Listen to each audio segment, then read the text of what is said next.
स्वामीजीनं त्याचं वर्णन केलं. चैत्र मास नवमी तिथी आहे, शुक्ल पक्ष जन्मे रघुराई. भरत शत्रुघ्न लखनलला, त्रेता जुग आए श्रीराम. शासन नहीं जहां अनुशासन, बरसे जहां प्रेम का भाषण. कुल आदर्श रहा रघुकुल का, ऐसे कुल में जन्मे राम.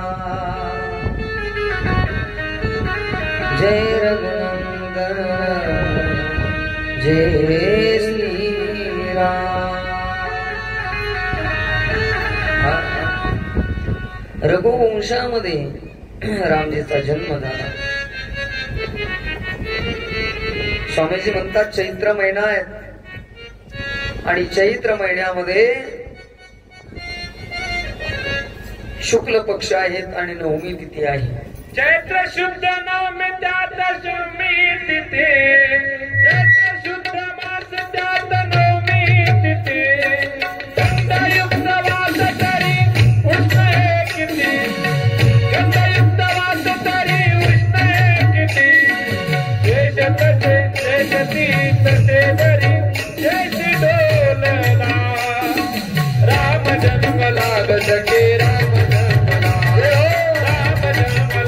सके राम जन्म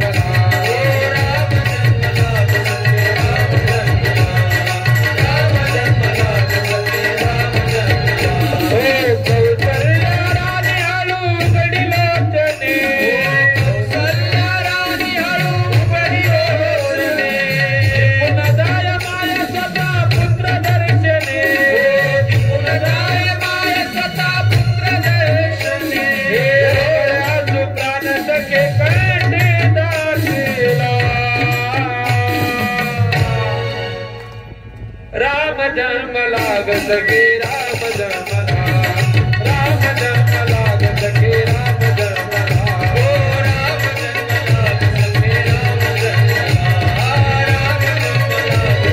राम जन्म.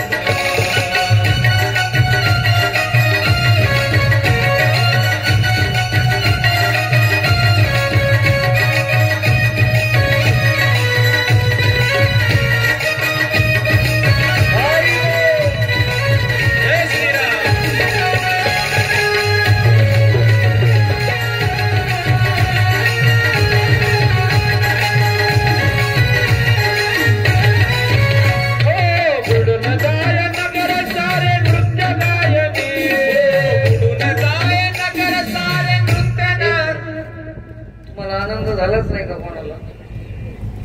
कोणालाच आनंद झाला नाही. भगवंताचा जन्म झाला त्याच्याबद्दल कोणालाच आनंद झाला नाही का? झाला का? राहू दे मग.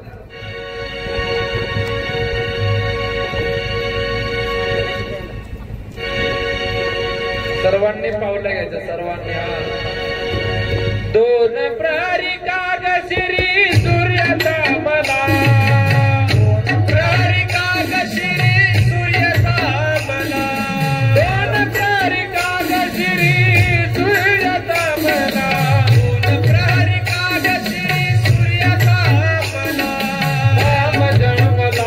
सके राम जन्मला, राम जन्म लाग सके राम जन्मला.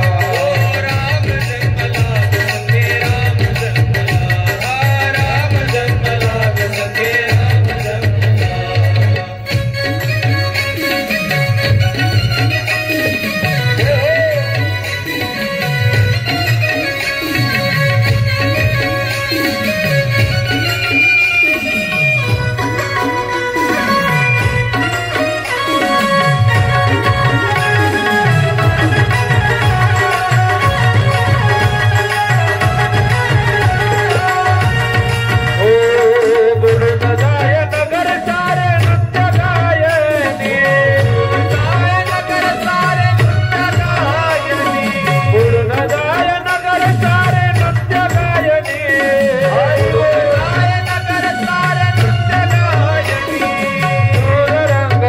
चालयात भग्न मेदिनी सूररंग चालयात भग्न मेदिनी कसे तीनरी शेष डोलला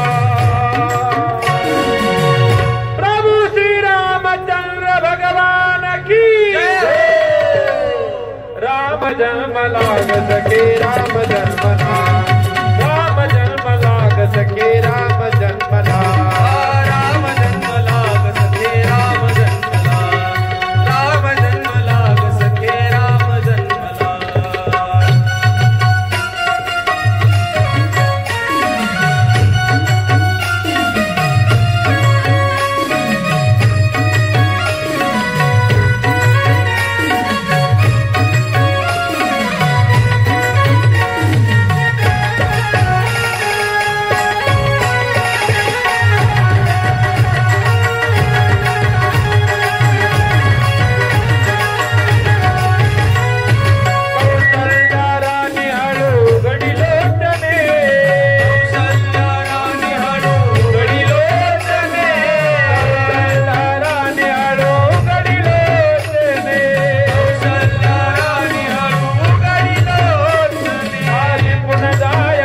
संगा पुत्र दर्शने पुनदाय माय संगा पुत्र दर्शने तनईता सुर कसा दिको देला तनईता सुर कसा दिको देला राम जन्म लाग सके राम जन्म राम जन्म लाग सके राम जन्म ओ राम जन्म लाग सके राम जन्म राम जन्म लाग सके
राम जन्म लाग सके राम जन्म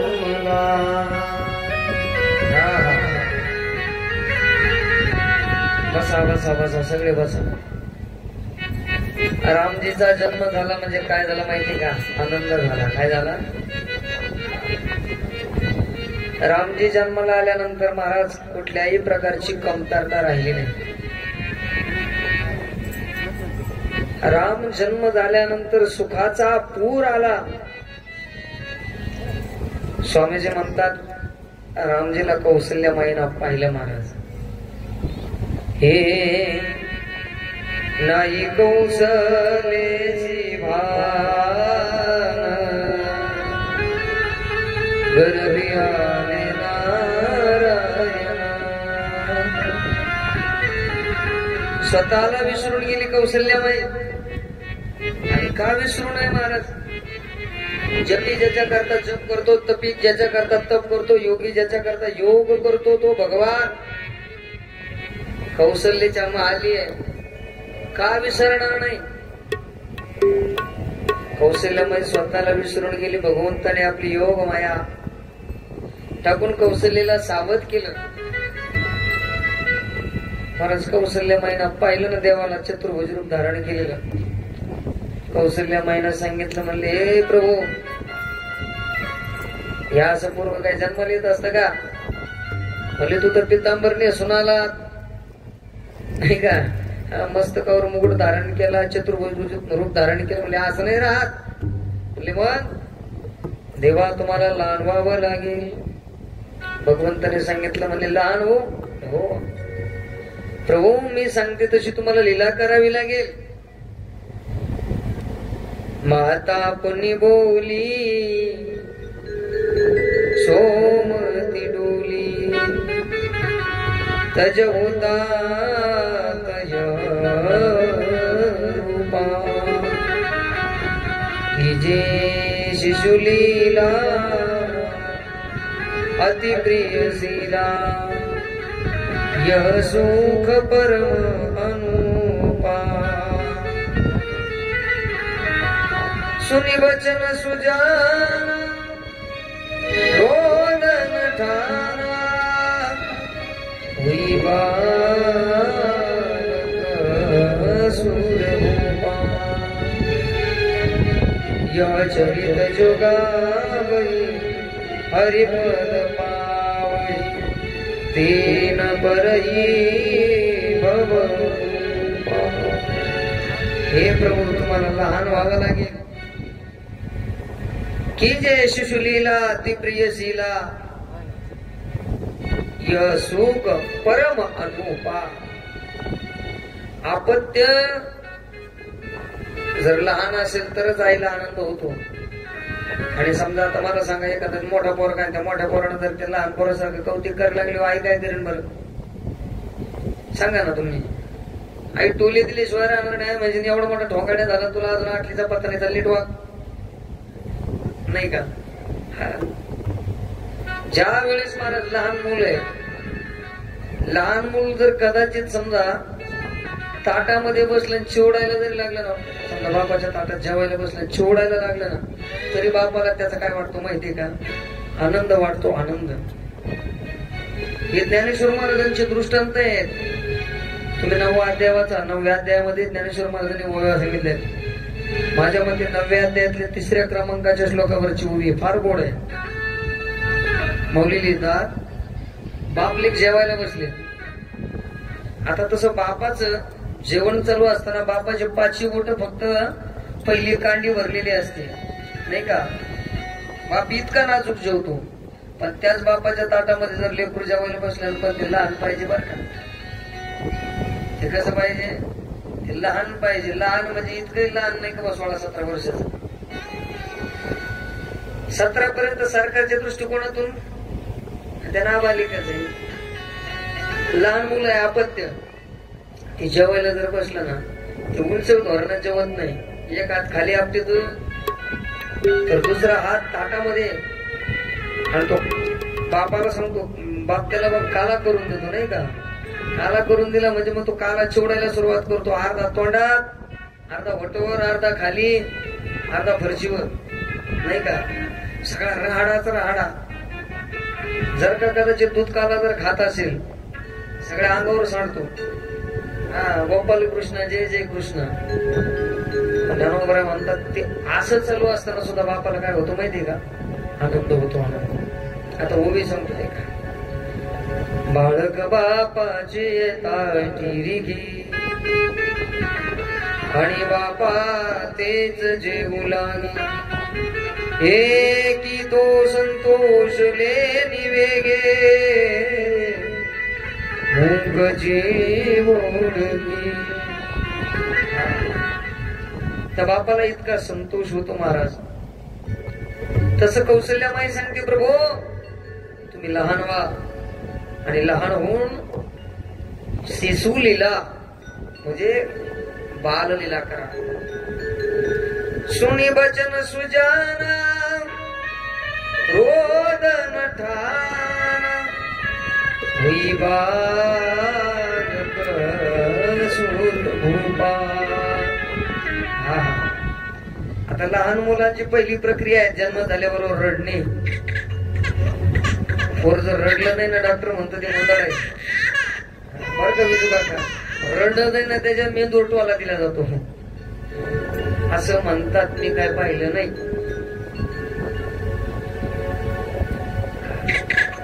तुम्ही पहा ते रस्त्याला रडावंच लागतं.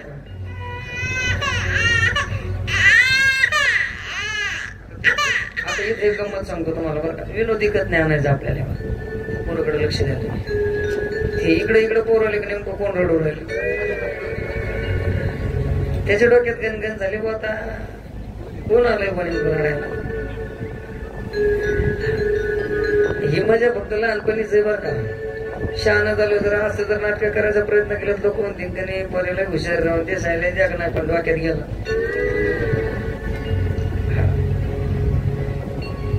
इथं त्यांनी जवळजवळ 2 चमचे सिमेंट भरावं लागल. तवा मेंदूत आला तर आला नाही तर मग होकला. भगवंताने पहिल्यांदा रडायला सुरुवात केली कौशल्यामाईच्या सांगण्यावरून. भगवान म्हणले, अरे माझ्यावर काय दुःख आलं असं रडावा. कौशल्यामाने सांगितलं, देवा रडावा लागेल.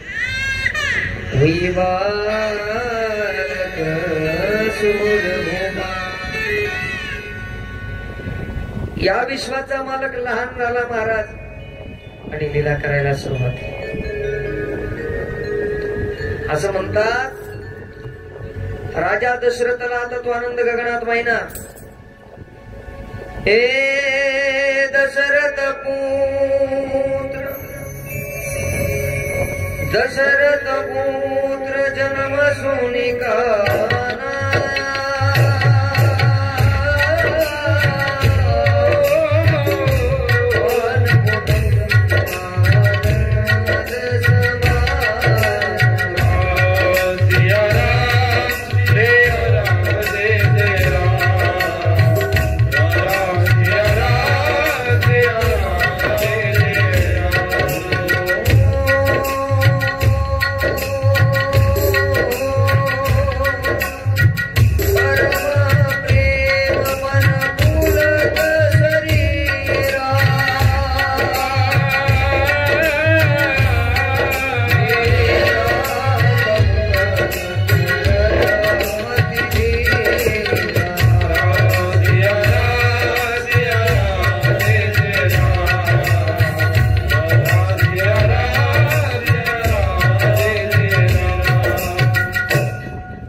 दशरथ पुत्र जन्म सोनिकाना मानव ब्रह्मानंद समाना.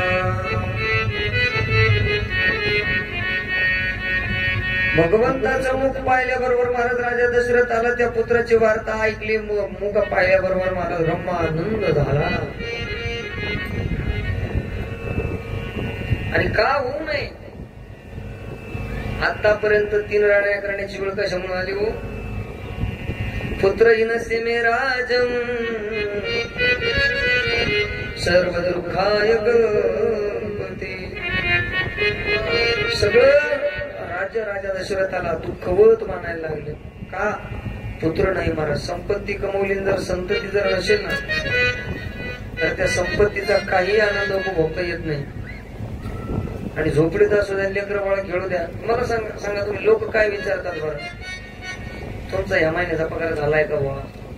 मग किती ये विचारतात का? कोण आले नाही ना, पहिला दान का? पोरं कस काय? मग म्हातारा म्हातारी कस काय? मग तुमचं कस काय? आपण सांगायचं मी सोडून सगळेच बरे.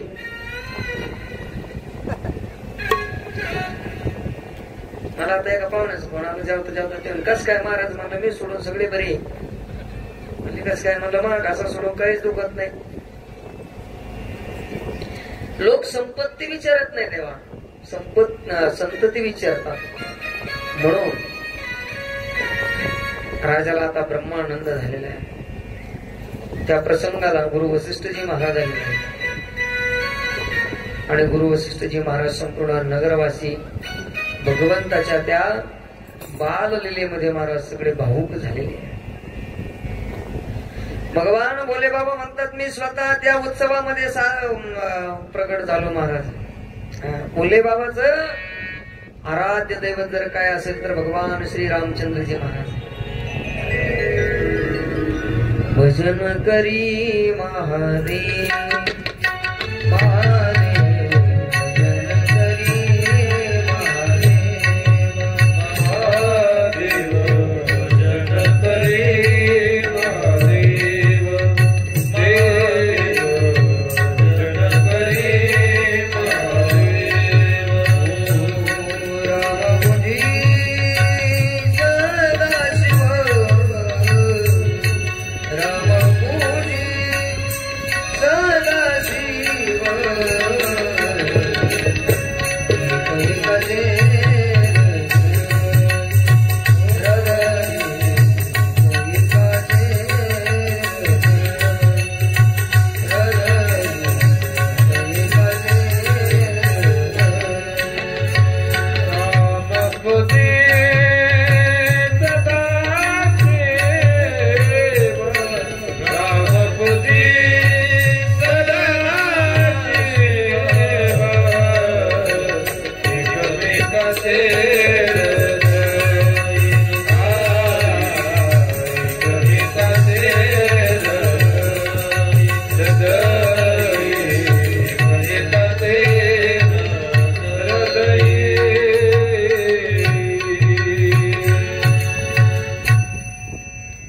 भोले बाबाचं आराध्य दैवत आहेत भगवान राम. भोले बाबा म्हणतात मग मी सुद्धा निघालो महाराज कैलास पर्वत सोडून. हे नंदी भगवंताचे गण होते ना शिवगण, त्या शिवगणाला सांगितलं मला अरे मला जायचंय. म्हणजे अरे मला साजवा धाजवा काहीतरी. महाराज भोले बाबाचं सजन म्हणजे काय बरं? हा हा, संपूर्ण शरीरावरती महाराज भस्म लावला, भस्म स्नान केलं. एका महाकाल गुफेतून काही जे भक्त मंडळ होतं ना कोंडून ठेवले ते बाहेर आलं. ते म्हणले बाबा तुम्हाला सजवायचं का? म्हणजे हो. एकानं 2 विंचू आणले, दोन्ही कानात 2 विंचू अटकवले महाराज. एकानं व्याघ्रांबर आणला, भगवंताला व्याघ्रांबर परिधान केला महाराज. दुसऱ्यानं बाजूबंद म्हणून 2 सापाची पिलं आणली आणि दोन्ही दंडामध्ये धुवून रोवले. हा हा, एकानं मनगाट्या आणल्या, एकानं भगवंताच्या पायामध्ये सर्प बांधले, एकानं गळ्यामध्ये सर्प सोडला, जो सगळ्यात मोठा होता तो गळ्यात. हा, भोले बाबाकडे महाराज ते जगाला सोडलं की ते भगवान भोले बाबाला अर्पण आहे. तुम्ही चांगलं पहा, भोले बाबाकडे जेवढी संपत्ती ना तेवढी निकामीच आहे. संसारी लोकांनी ज्या गोष्टीचा त्याग केला ना, संसाराने ज्या गोष्टीचा त्याग केला, संसाराने म्हणा किंवा संसारी व्यक्तीने, संसाराला जे नको आहे, संसाराने ज्यांना बाजूला टाकलं त्यांचा स्वीकार भोले बाबाने केलेला आहे. एक दिवस भोले बाबा बसलेले आहेत, समोरून सर्प धावत आला. सर्पाने विचारलं प्रभू बचाव बचाव बचाव, त्राहिमाम वाचवा. भगवान भोले बाबाने पाहिलं कोण आहे? सर्प आहे. जवळ घेतला, विचारलं म्हणले अरे बाबा का घाबरतोस? म्हणले प्रभू आम्हाला कोणी निर्माण केलं? म्हणले मीच. आम्हाला विष कोणी दिलं म्हणले मीच. म्हणजे मग आम्हाला लोक का मारता? तुम्ही सर्प जर दिसला तर तुम्ही एवढे निवांत का ऐकताल का बरं? मी खाली येऊन जरी म्हणलो ना बसा बसा बा, तुम्ही म्हणणार आहे बाबा तू सगळं मनपात लोड. तो काय नाही समजा वागानं पुढं नको बसाय रडत. आमच्या मग काम आहे, सकाळची ड्युटी आहे आम्हाला, तू नको ड्युटी वाढून देऊ नाही का? तो सर्प आला मला. सर्प भगवंताला सांगायला लागला, प्रभू अरे म्हणले आम्हाला ज्याने पाहिलं की त्यानं हातामध्ये लाकूड घ्यावं आणि आम्हाला मारावं, असा काय दोष आहे आमचा? भगवंताने सांगितलं म्हणले घाबरू नका, या माझ्या जवळ या. भगवंताने उचललं महाराज. इतका जवळ घेतला, इतका जवळ घेतला का आतापर्यंत गळ्याजवळ कोणीच घेतला नाही. नागेंद्राराय त्रिलोचनाय भस्मांगरागाय महेश्वराय नित्याय सुधाय दिगंबराय तस्मन्मकराय नमः शिवाय. त्या सर्पाला उचलून घेतला महाराज, गळ्यामध्ये परिधान केलं भगवंताने. समोरून विंचू धावत आले. विंचूने पाहिलं, प्रभू बचाव बचाव बचाव. बोले क्या हुआ? ओ बिच्छू बोले, प्रभु हमें जब भी संसार के लोग देखते तब भी हाथ में कुछ ना कुछ उठाते और हमारे पीठ पे वार कर देते और हमें जलद गति से यमपुरी पहुंचा देते हैं. आणि मला तरी असं वाटतं शक्यतो विंचू जर निघाला तर चप्पल सोडून दुसरं काहीच नाही घेते मारायला. पायतानाचा ठोक्या जर बसला की विंचाचा लगेच भात चिकन करून टाकले तो. ते विंचू म्हणले, प्रभू सांग विष कोणी दिला आम्हाला? भगवंताने सांगितलं आम्हीच दिले. म्हणजे मग संसार का मारतो आम्हाला? भगवंताने सांगितलं घाबरू नका, माझ्या जवळ या. आज इतकं उचलून घेतलं, इतकं उचलून घेतलं की कर्णावर ठेवलं महाराज, कानामध्ये अटकवलं. एक दिवस एक धोत्रा नावाचं फुल आहे बघा. तुम्ही मला एक सांगा, किती अज्ञानी बाई असू द्या, जर तुम्ही तिच्या समोर असा पेन केला ना, पेन शाई पेन, तर ती तुमच्या समोर अंगठा करते. आपण म्हणलो ना करायचं, ती म्हणते लावायची. इतकी अज्ञानातली अज्ञानी, खेड्यातली खेडी, खेड्यामधली स्त्री. तुम्ही असं पाहिलं का कधी एखादी नको धोत्र्याच्या फुलाचा गाजरा केला, डोळा आपल्या वेणू मध्ये घातला? तुम्ही जाई जुई मोगरा बोलले, तुम्ही एखाद्या दिवशी नाही काही भेटलं तर रुईचा फुलाचा गाजरा करायचा. तुम्ही लई शहाण्या झाल्या आता. लोक त्याच्यावर सुद्धा प्रक्रिया करायला चुकायची नाही. लोक म्हणते देव रुई हे चांगलं राहतं, तब्येतीला बरं राहतं, ह्याला केस वाटत, फक्त सांगायचं. अरे एक वेळ तुम्ही रुईच्या फुलाचा गाजरा करतात, लांबून पाहिले मोगरा दिसतो, त्याला काय होतं? तांबडा.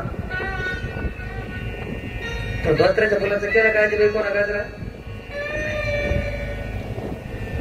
धोत्र्याच्या फुलाचा कधी कोणा सुगंध घेतला? पण माझ्या भोले बाबाने त्या धोत्र्याच्या फुलाचा अंगीकार केला. हेच नाही, भगवंताने सांगितलं, अरे मला धोत्र्याचं बी जरी व्हायला ना म्हणली तरी मी खुश आहे. इतर देवतांच्या जवळ महाराज दास आहे, दासी आहे, भोले बाबा जवळ दास नाही, दासी नाही. हे कोई राखे सेवकना, कोई राखे दूर, हे पार्वतीरा प्राणनाथ राखे भू.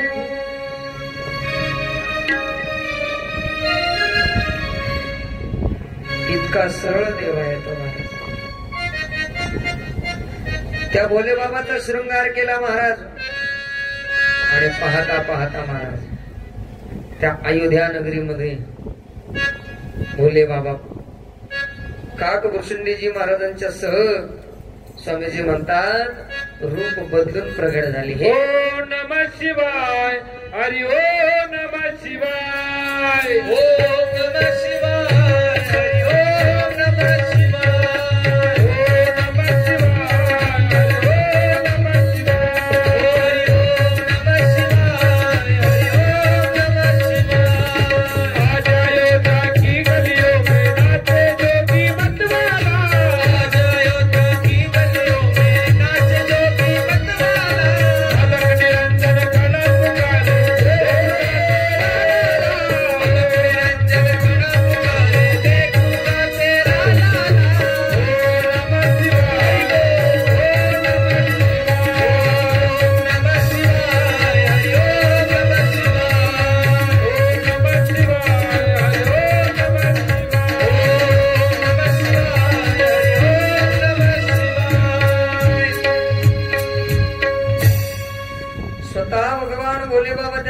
मध्ये आले महाराज, नाचायला लागले. कारण का नाचू नये, तो ईश्वर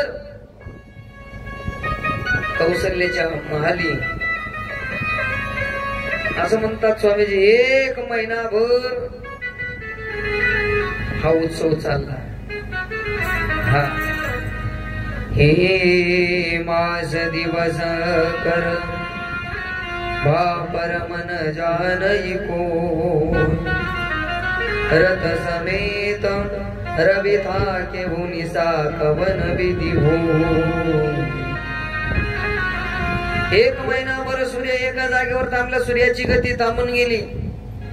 भगवंताने पाहिलं महाराज, चंद्रमाने आपलं मुख सोडून दिलेलं आहे. भगवंताने चंद्रदेवतेकडे पाहिलं आणि चंद्राला विचारलं, मुले